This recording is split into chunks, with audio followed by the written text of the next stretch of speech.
NASA के वैज्ञानिक एक अंतरिक्ष यान से ऐसी तकनीक के परीक्षण की तैयारी कर रहे हैं जिसे भविष्य में किसी खतरनाक उल्का या एस्टेरॉयड को धरती से टकराने से रोका जा सकता है। नासा के इस मिशन का नाम डार्ट मिशन है, जिसके आधार पर वो पृथ्वी की ओर आने वाली किसी बड़ी अंतरिक्ष चट्टान को निष्क्रिय करने के लंबे समय से चल रहे प्रस्ताव का मूल्यांकन करेगा। ये अंतरिक्ष यान डिमोर्फोस नामक एक आकाशीय पिंड या ऑब्जेक्ट से टकराएगा। नासा के वैज्ञानिक ये देखना चाहते हैं कि डिमोर्फोस की गति और रास्ते को कितना बदला जा सकता है।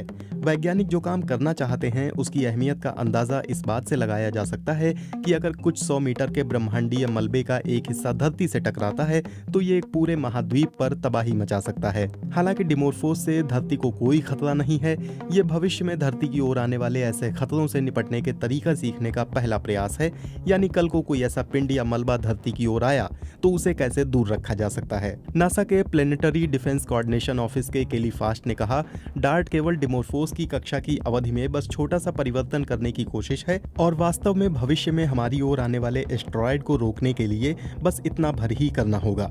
बुधवार को फॉल्कन 9 रॉकेट डार्ट अंतरिक्ष यान को कैलिफोर्निया के वेंडेबर्ग स्पेस फोर्स बेस से अंतरिक्ष में भेजेगा। एस्टेरॉयड या उल्कापिंड सौर मंडल के बचे हुए खंड हैं जिनमें से ज्यादातर से धरती को कोई खतरा नहीं होता, लेकिन जब ऐसी कोई चट्टान सूर्य का चक्कर लगाते हुए धरती की ओर बढ़ती है तो टक्कर की संभावना हो सकती है। करीब 32 करोड़ अमेरिकी डॉलर का डार्ट मिशन एस्टेरॉयड की एक जोड़ी को निशाना बनाएगा जो इस वक्त एक दूसरे की परिक्रमा कर रहे हैं। ऐसी परिक्रमा को बाइनरी कहा जाता है। इन दोनों में से बड़े एस्टेरॉयड का नाम है डिडिमोस, जो करीब 780 मीटर में फैला है। डिमोर्फोस करीब 160 मीटर चौड़ा है। डिमोर्फोस के आकार वाले एस्टेरॉयड के धरती से टकराने के बाद कई परमाणु बमों की ऊर्जा जितना असर होगा।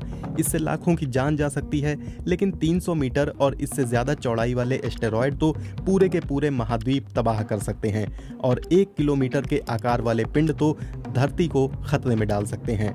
डार्ट प्रक्षेपण के बाद सितंबर 2022 तक अंतरिक्ष में घूमता रहेगा और फिर धरती से 67 लाख मील दूर जाकर अपने लक्ष्य को निशाना बनाएगा। डार्ट लगभग 15,000 मील प्रति घंटे की गति से डिमोर्फोस से टकराएगा। इससे डिमोर्फोस की दिशा चंद मिलीमीटर ही बदलने के आसार हैं। अगर ये हो गया तो उसकी कक्षा बदल जाएगी। ये एक बहुत ही छोटा परिवर्तन लग सकता है, लेकिन एक एस्टेरॉयड को धरती से टकराने से रोकने के लिए बस इतना ही करना है। हालांकि इतना करना भी आसान नहीं है। नासा की इस मिशन के प्रोग्राम साइंटिस्ट टॉम स्टेटलर ने कहा, बड़े एस्टेरॉयड की तुलना में अंतरिक्ष में बहुत सारे छोटे एस्टेरॉयड हैं और इसलिए सबसे अधिक संभावित खतरा भी इन्हीं से है। साल 2005 में अमेरिकी कांग्रेस ने नासा को धरती के निकट मौजूद 90% एस्टेरॉयड को ट्रैक करने का निर्देश दिया था, जिनसे धरती को संभावित खतरा हो सकता है।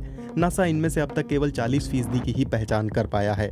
डार्ट पर ड्रेको नाम का एक कैमरा भी है जो अपने मिशन की तस्वीरें लेगा ताकि अंतरिक्ष यान के डिमोर्फोस से टकराने के लिए सही दिशा का पता चलता रहे। अपने लक्ष्य को भेदने से लगभग 10 दिन पहले डार्ट लिसिया क्यूब नामक एक छोटे सैटेलाइट का इस्तेमाल करेगा। ये छोटा यान टकराने के बाद की तस्वीरें वापस भेजेगा। डिमोर्फोस के घूमने के पथ में छोटे से परिवर्तन को भी धरती पर दूरबीनों के जरिए मापा जाएगा।